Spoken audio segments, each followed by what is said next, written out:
आगे बढ़ता है। लेकिन उसके पहले हमें सबको अपनी विचारधारा बिल्कुल क्लियर कर लेनी है कि हमारा देश सत्ता परिवर्तन है या व्यवस्था परिवर्तन है या सत्ता में भागीदारी। तो सत्ता में भागीदारी बहुत लोग कर रहे हैं, बहुत चर्चाएं भी हुई, लेकिन वो अपनी नीतियां, अपने योजनाएं लागू नहीं कर सकते। भाइयों, हमारा देश धीरे धीरे गर्त में जा रहा है। और क्या है, कोई परिवार तब तक प्रगति नहीं कर सकता जब तक परिवार के हर सदस्य को अपनी मानसिक और शारीरिक शक्ति का पूरा पूरा विकास करने का मौका न मिले। और अगर विकसित हो जाए, बौद्धिक शक्ति विकसित हो जाए, शारीरिक शक्ति आ जाए, तो उसके उपयोग का की अपॉर्चुनिटी न मिले, तब तक कोई परिवार नहीं बढ़ सकता। तो देश कैसे बढ़ेगा? देश भी तो एक परिवार है। भाइयों, आप लोग देखिए, आज से 50 साल पहले महाराज भारती जी ने एक किताब लिखी थी, नियोजित दीवार। उसमें उन्होंने बताया था कि इस देश में मानव शक्ति का मुश्किल से 25% उपयोग हो रहा है। 75% उपयोग मानव शक्ति बेकार जा रही है। बहुत सारे लोग दलाली, घूसखोरी इसमें लगे हैं। बहुत सारे लोग जो हैं केवल राजनेताओं के पीछे घूम रहे हैं, और बहुत सारे हैं जो बेचारे अपना पेट नहीं भर पाते, उनको काम करने का मौका ही नहीं मिलता है। तो न तो हमारे देश में अपनी शारीरिक और बौद्धिक शक्ति को विकसित करने का मौका है, और न अगर जो भी है हमारे पास शारीरिक और बौद्धिक शक्ति है उसका उपयोग का मौका है। तो जब तक हम राष्ट्रीय संसाधनों का समुचित उपयोग नहीं करेंगे, ऑप्टिमम उपयोग नहीं करेंगे, तब तक हम कितने नारे लगाए हैं, हम विश्व शक्ति बनेंगे, हम विश्व गुरु हैं, कुछ नहीं होने वाला। पहली चीज ये है कि हमारे जो राष्ट्रीय रिसोर्सेस हैं उनका प्रॉपर उपयोग। और सबसे बड़ा राष्ट्रीय रिसोर्सेस क्या है? मानव शक्ति। फिर इसके बाद बहुत सारी आती है। आजकल एक फैशन चल गया है, बुलडोजर संस्कृत। मैं कहता हूं कि किसी की प्रॉपर्टी अगर देश में बनी है, वो चाहे गलत तरीके से बनाई गई, शायद ताकि आपको आज देश की प्रॉपर्टी है, उसमें देश के रिसोर्सेस लगे हैं, सरिया, सीमेंट, मजदूर, जो कुछ भी है, ईटा, मिट्टी, बालू, सब देश की संपत्ति है, और हम उसको 1 मिनट में बुलडोज कर देते हैं। क्या उसका और कोई दूसरा तरीका नहीं है? लेकिन जो हमारे हुक्मरान हैं, जो इस देश के भाग्य विधाता बने हुए हैं, वो देश के बारे में कुछ सोचे तब तो हो सकता है। अगर उनको केवल प्रचार चाहिए कि अगर किसी अवैध संपत्ति को अधिग्रहित कर लिया गया, उसको सरकारी उपयोग में लाया गया, तो प्रचार नहीं होगा। लेकिन बुलडोजर चलेगा तो खूब प्रचार होगा, खूब तालियां बजेंगी। तो वो अपना प्रचार कर रही है, हर तरह से प्रचार कर रही है। एक चीज और हो रही है इस देश में, आप लोग इस पर गौर करिए। जो टैक्स का बर्डन है वो पूरा पूरा मध्य वर्ग और गरीब लोगों के ऊपर ट्रांसफर कर दिया गया। किसी जमाने में प्रॉपर्टी टैक्स लगता था, आज प्रॉपर्टी टैक्स खत्म कर दिया। इस देश के हुक्मरानों ने खत्म कर दिया, अंग्रेजों ने लगाया था। हम अंग्रेजों को बहुत गाली देते हैं, लेकिन अंग्रेजों ने इस देश में बहुत सुधार किया। तो प्रॉपर्टी टैक्स खत्म कर दिया। प्रॉपर्टी टैक्स क्या गरीब भिखारी पर लगेगा, किसान मजदूर पर लगेगा? नहीं, उन लोगों पर लगा है जो लगेगा जो हम लोगों का खून चूसकर और विश्व के सर्वश्रेष्ठ पूंजीपति बन रहे हैं। इसी तरह से हमारे बुजुर्ग साथी जो बैठे हैं वो जानते होंगे कि पहले जो इनकम टैक्स स्लैब थे, मैक्सिमम स्लैब 90% तक था। उसको घटाकर 30% पे ला दिया गया। लेकिन इनकम टैक्स का बेस बढ़ा दिया गया। पहले केवल क्लास 1 अधिकारी मुश्किल से टैक्स रेंज में आ पाता था, आज क्लर्क भी आ रहे हैं बाबू, अब आपके जूनियर इंजीनियर और सबऑर्डिनेट क्लास भी जो है टैक्स रेंज में आ रहा है। ये क्या है? सारा टैक्स जो है मध्य वर्ग और गरीबों के ऊपर थोप दिया गया है और उसका बहुत बड़ा दुरुपयोग हो रहा है। आप देख रहे हैं, मैं कहता हूं जैसे पेंशन योजना है, विधायक को पेंशन मिलती है, सांसद को पेंशन मिलती है, मंत्री को मिलती है, मुख्यमंत्री को मिलती है, प्रधानमंत्री को मिलती है, डीएम को मिलती है, सीएम को मिलती है। पेंशन का ऑब्जेक्टिव क्या है कि हम जब रिटायर हो जाएं, काम ना करें, तो हमारा जीवन भी उसी स्टैंडर्ड से चलता रहे जिस स्टैंडर्ड में थे। भला बताओ, एक मंत्री, एक विधायक, एक सांसद आज की तारीख में पीढ़ियों के लिए पैसा इकट्ठा कर लेता है, उसको पेंशन की क्या जरूरत? हमारा किसान जो सारी जिंदगी अपनी गंवा देता है इस देश का पेट भरने में, वो बुढ़ा हो जाए, अपने बच्चों को पढ़ा नहीं पाया, किसी उद्योग में नहीं लगा पाया, उसका भरण पोषण कैसे हो? सभी किसानों को पेंशन क्यों नहीं मिलनी चाहिए? एक मजदूर जो एक झोपड़ी से लेकर महल तक, मंदिर तक सब बनाता है, सबके लिए बनाता है, वो बुढ़ा हो जाए तो उसका भरण पोषण कैसे हो? क्या उसको पेंशन नहीं मिलनी चाहिए? क्यों नहीं मिलनी चाहिए? एक चीज मैं और कहना चाहूंगा, हम गरीब क्यों हैं भैया?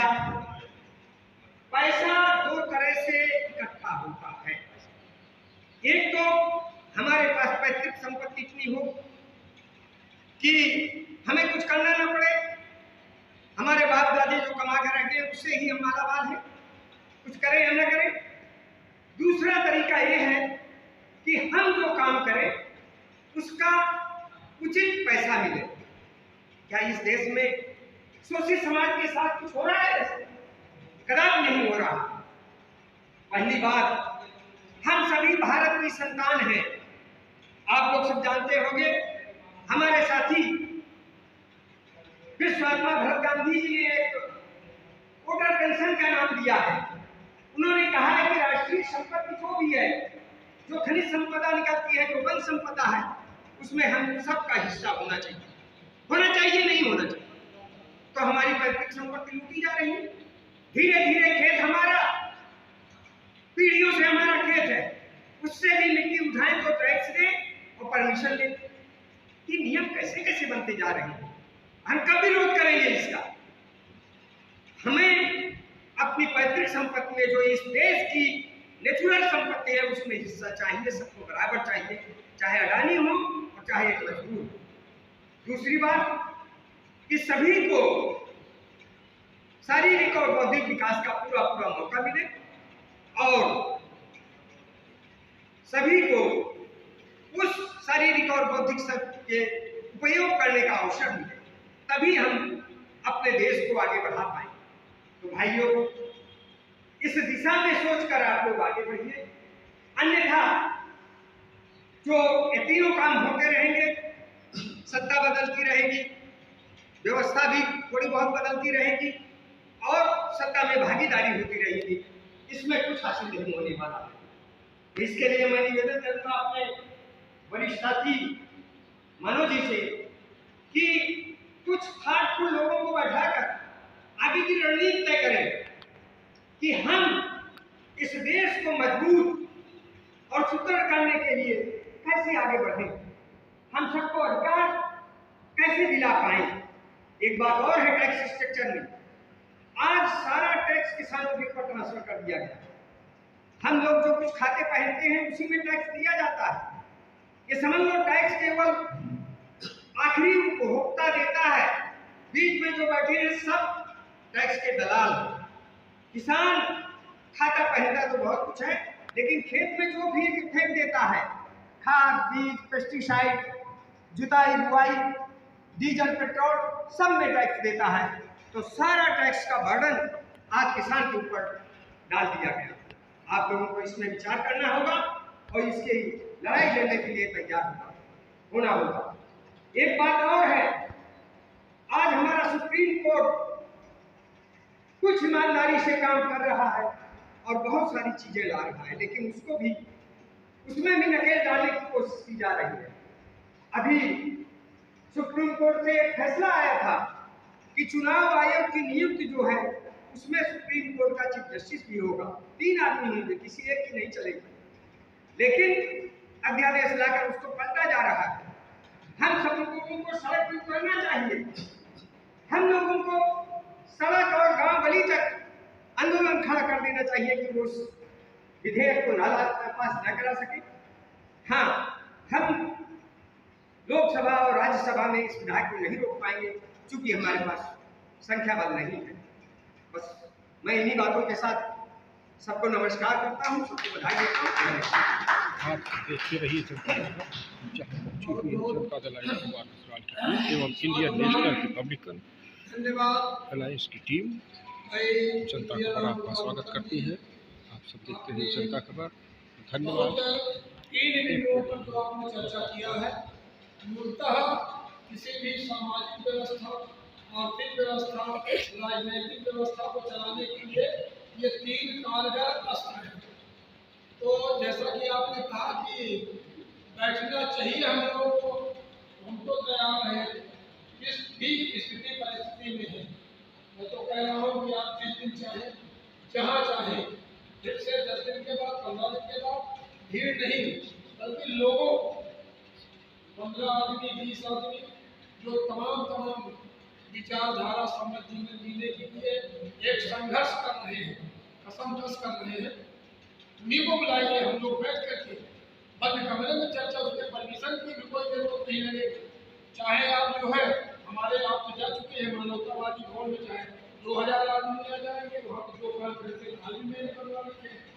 ऊपर नीचे तो वहाँ बढ़िया सारी व्यवस्था है, खाने पीने रहने सोने की सारी व्यवस्था है। 20-25 आदमियों के लिए वहाँ बिस्तर भी सब व्यवस्था हो गई है। चाहे आप रायवेली वाले मकान पे आप आ जाइए, चाहे आप बताइए हम आपके यहाँ कानपुर आ जाएंगे, तो जैसा चाहे। मैं अब बैठने वाला नहीं, 5 साल से मैं राजनीतिक सफर से मैं अलग हो चुका था। मेरा 30 साल का एक्सीडेंट में खत्म हुआ, उसके बाद 2.5 साल कोरोना पॉजिटिव हो गया, अंडर ट्रीटमेंट हो। लेकिन मैंने सोचा कि जिंदगी हमारी खत्म होती जा रही है और मंजिल बढ़ती जाती है, तो मैंने तय किया है कि मैं झोला टांग करके जहाँ जैसे भी जो भी संघर्ष की रूपरेखा तय होती है, मैं एक बड़ा योगदान देते हुए आप लोगों का हम सफर दोस्त राजनीतिक हम सफर दोस्त बनना चाहते हैं, उसमें कहीं से भी मैं अपने को कमतर नहीं होने दूंगा। मैं खड़ा उतरूंगा, आश्वस्त आप लोग सबको, जो भी लोग यहाँ पे इस कार्यक्रम में हमारे उपस्थित लोग ये हैं, उनको सबको मैं आश्वस्त कर देना चाहता हूँ। इसी कड़ी में हमारे पार्टी के राष्ट्रीय उपाध्यक्ष आप सब देखते रहिए जनता खबर। आपका बहुत बहुत स्वागत है। तो लाइक करें, शेयर कीजिए जनता खबर।